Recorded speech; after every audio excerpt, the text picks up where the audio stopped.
I think, a really fun time today. And so we have Dana DeWitt and Glenn Reed that are going to share. And who's going first here, guys? We're going to go together. Oh, you're going to go together? Perfect. If we go around the wall. Perfect. Oh, okay. That sounds good. Well, thank you all for coming, and thank you for presenting. You were welcome, but you better wait till it's over. Okay.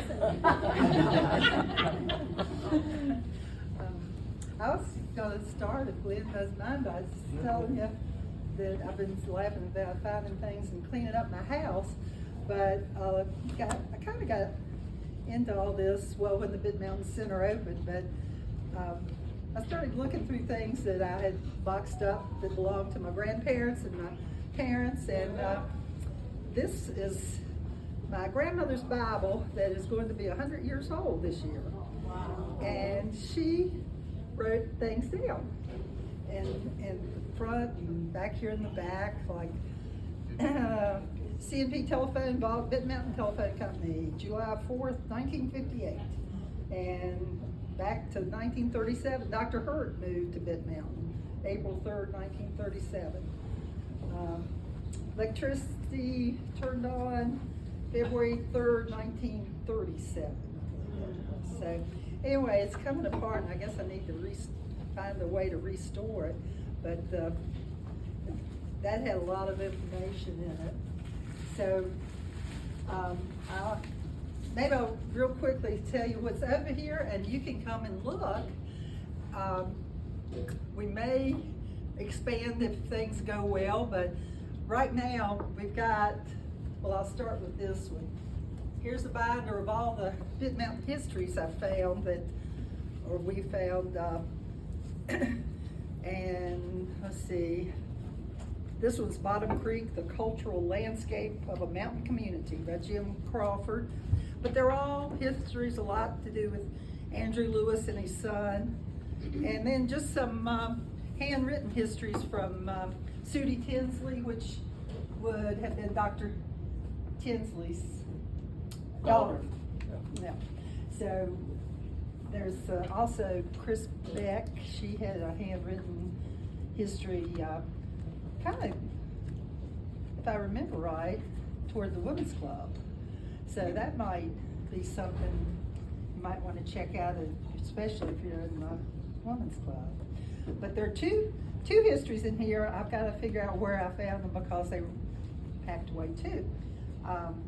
So if you see this, I'm going to leave a pen and pad out here, and you can make suggestions, or if I goofed, you tell me I goofed, and we'll just keep going from there. But over here we're starting on the clubs, and I need to get some more of this one's pretty, I guess because my grandfather and all of our neighbors were in the Big Mountain Hunt Club, and probably a lot of the people that live up here, the natives, had relatives in it.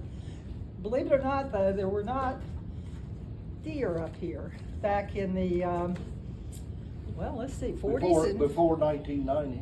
Yeah, before 1990. Yeah. Really? There were hardly any deer. They bought a farm in Wakefield, down near Suffolk, so they could go deer hunting. And in fact, at Guy Stump's funeral, they told a story about how he and Sammy, Guy, and Jimmy Lash. there you go, thank you. Took off after work one night to go driving to Wakefield. They made Sammy drive the whole time, and then he just kind of fell over from exhaustion, and they were trying to check him out to make sure he hadn't died. So anyway, that's got, and we're still adding. We need more, and we're going to get more on the Women's Club and a few other things. But we have churches, a few things from the churches, and the newspaper clippings that really helped me clean out. So these are just clippings of things that's happened on Big Mountain through the years that I had.